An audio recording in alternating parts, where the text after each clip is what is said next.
Ako si Boy Tolongges. Sa ako masayahin ko si Nero. Pauwi na ako.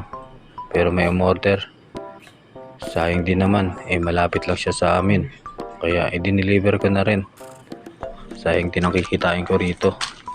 So pasok na ako dito sa village. So habang hinahanap ko yung aking huling customer. Siya nga pala. Late night na nga pala ngayon. So wala akong matanungan dito dahil gabi na. So kailangan kong umikot dito sa village at hanapin yung leader. At buti na lang nahanap ko na siya. So naghihintay na pala sa akin si ma'am. So maraming salamat kay ma'am at nadagdagan na naman ang kita ko. Napakabait ng customer ko.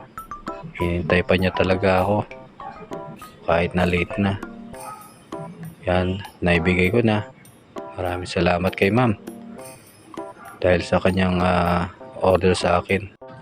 Masayang masaya ako dahil naihatid ko ang pagkain na pinaghirapan ko.